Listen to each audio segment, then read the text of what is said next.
This is the Exultet. I'd like to talk about the Exultet a little bit. Exalt, let them exalt. Let me give you the context in case you're Easter Vigil, Holy Saturday evening. And we've just had the bonfire, and we light all the candles. Everyone's holding a candle. We light them all. We come into church, and there's the Easter candle, the Christ candle, and Meinrad is singing the praises of Christ, the light, with this candle. And, okay. The host of heaven, exalt, let angel ministers of God exalt. Let the trumpets of salvation sound aloud our mighty King's triumph. I looked for videos online, and this is the only one I could find where it was actually dark, and the candlelight was the point. So I'm grateful.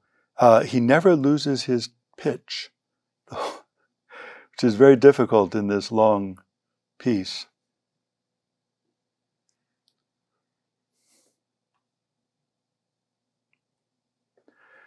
During the pontificate of the great reformer Pope Gregory VII, 1073 to 1085, the abbot of Monte Cassino was named Desiderius. He invited artisans from Constantinople to renovate the abbey church. As part of his reform, this image was painted on an Exultet scroll. It shows the deacon in the center standing in an ambo, facing across the church. You see the emptiness behind, facing across. In front of the deacon is the Easter candle. Cascading from the ambo is an Exultet scroll.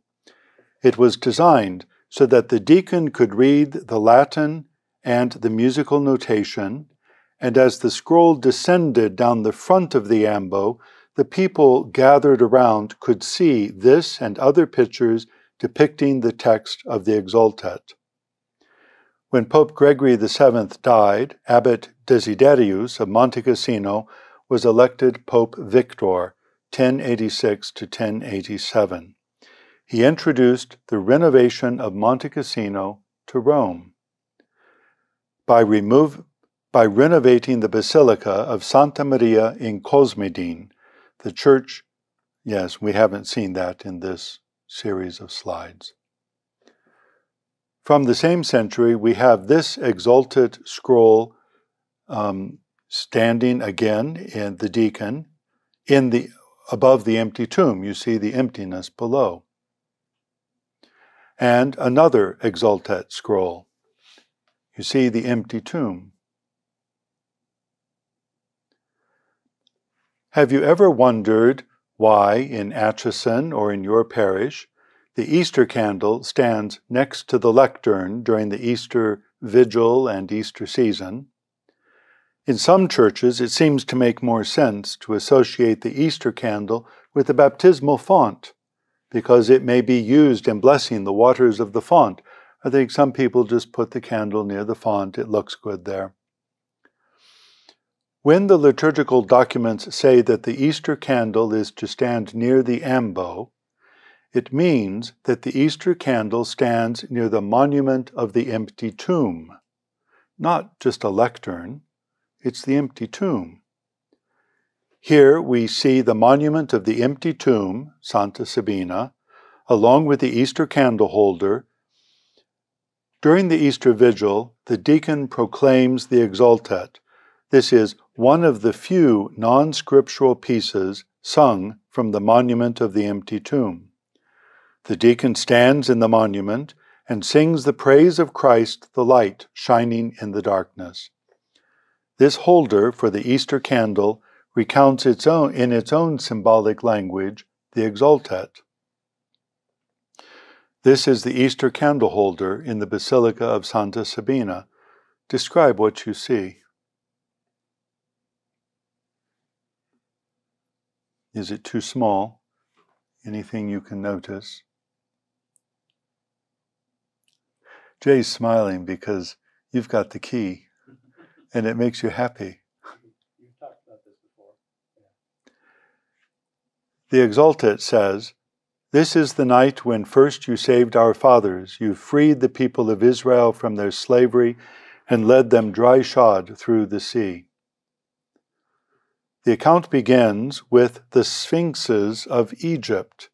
They are heavy laden because Egypt was a land of abundance and flesh pots and slavery. Out of Egypt the Lord called the people. They crossed through the waters of the Red Sea, figured here by spiraling waves, and brought them to the land of milk and honey, figured by a solid band with flowers. The Exultet continues, "Night truly blessed when heaven is wed to earth and man is reconciled with God. From this people, God raised up one who is fully divine and fully human, figured by the two entwined columns, distinct yet one,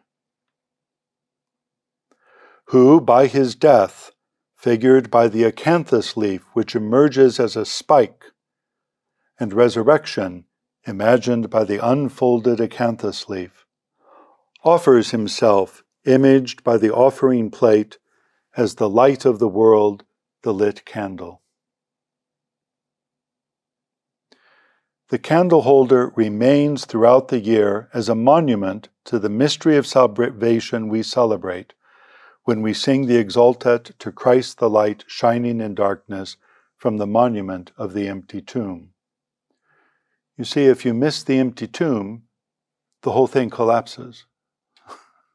It's very pretty, but it collapses.